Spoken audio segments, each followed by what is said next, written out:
El libro del profeta Amós. Amós fue un pastor y un cultivador de higueras que vivió cerca de la frontera entre Israel del norte y Judá en el sur. El norte había obtenido su independencia unos 150 años antes, recuerda Primera de Reyes capítulo 12, y estaba siendo gobernado por Jeroboam II, un exitoso líder militar. Él ganó una gran cantidad de batallas y de nuevos territorios para Israel y generó muchas riquezas.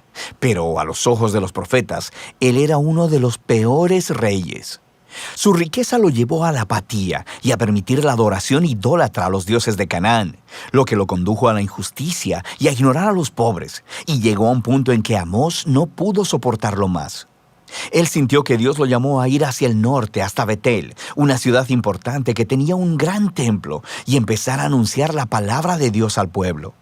Y este libro es una colección de los sermones, poemas y visiones que pronunció a lo largo de los años. Fueron compilados posteriormente para comunicar al pueblo de Dios acerca del mensaje divino al reino del norte, y es un mensaje que todavía necesitamos escuchar hoy. El libro tiene un diseño bastante claro. Los capítulos 1 y 2 son una serie de mensajes a las naciones y a Israel. Luego, los capítulos del 3 al 6 son una colección de poemas que expresan el mensaje de Amós al pueblo de Israel y a sus líderes. Los capítulos 7 al 9 contienen una serie de visiones que Amós experimentó, las cuales describen el venidero juicio de Dios sobre Israel. Entonces, el libro inicia con una serie de poemas breves que acusan a todos los vecinos de Israel de violencia e injusticia.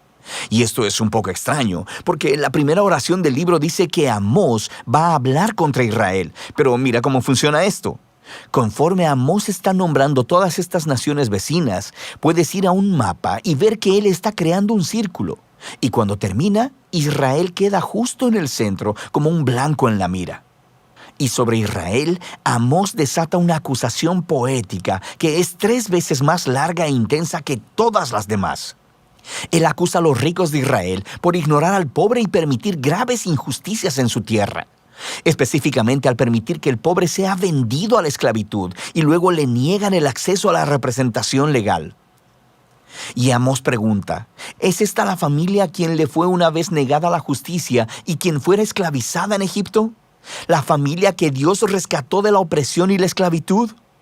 Se acabó la fiesta, dice Amós. Dios está harto de soportarlos. Y así, la introducción de la siguiente sección explica por qué.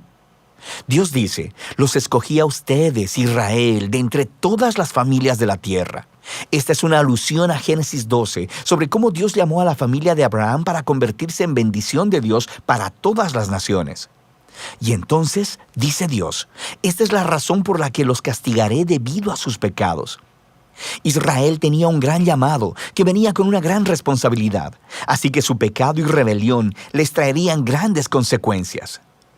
Ahora, esta sección reúne muchos de los poemas de Amós y verás algunos temas repetidos una y otra vez. Primero, él está exponiendo constantemente la hipocresía religiosa de los ricos y de los líderes de Israel.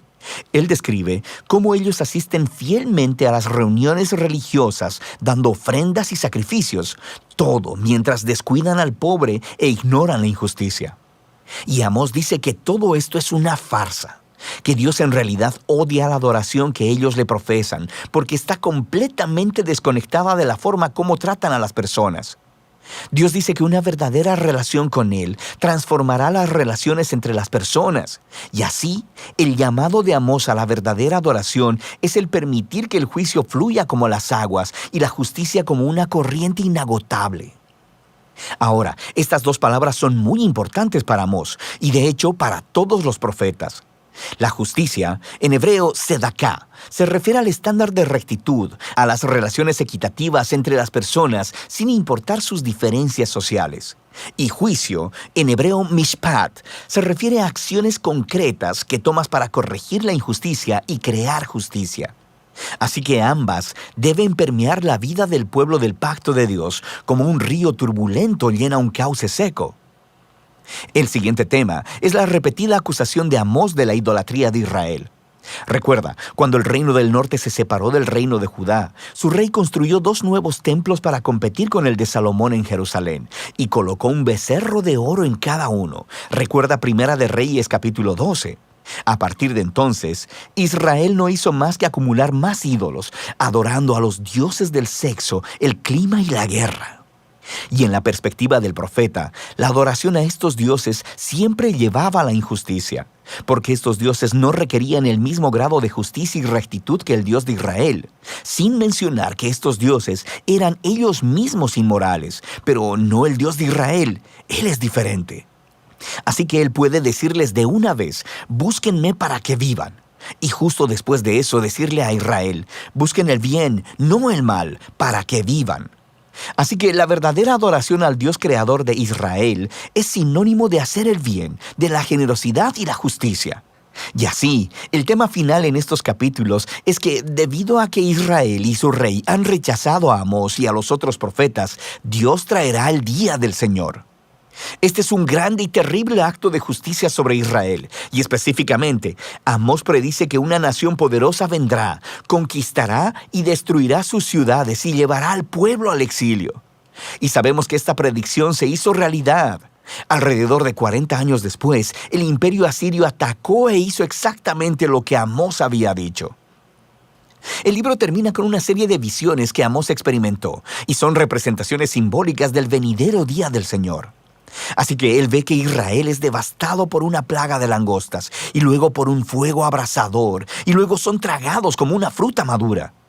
Y en la visión final, Amós mira a Dios golpeando con violencia los pilares del templo de los ídolos de Israel en Betel, y el edificio entero se desmorona. Es una imagen de justicia de Dios sobre los líderes y dioses de Israel, y por fin su final ha llegado. Pero luego, de repente, en el último párrafo, vemos un destello de esperanza. Él ve esta imagen de Israel como de un edificio destruido. Y Dios dice que de las ruinas un día restaurará la casa de David. En otras palabras, Él traerá al futuro rey mesiánico de la línea de David y reconstruirá la familia del pueblo de Dios, la cual, sorprendentemente, se nos dice que incluirá personas de todas las naciones. Toda la devastación causada por el pecado de Israel y el juicio de Dios será revertida ese día. Este párrafo final es muy importante. Es la única señal de esperanza del otro lado del juicio y nos ayuda a ver cómo el libro está explorando la relación entre la justicia y la misericordia de Dios.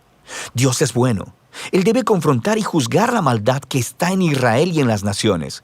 Pero sus propósitos a largo plazo son restaurar su mundo y construir una nueva familia del pacto. Así que, a través de las palabras de Amós, escuchamos hoy su llamado de aprender de la hipocresía y del desastre de Israel para abrazar la verdadera adoración de este Dios, la cual nos debe llevar siempre al juicio y la justicia y a amar a nuestro prójimo. Y de eso trata el libro de Amós.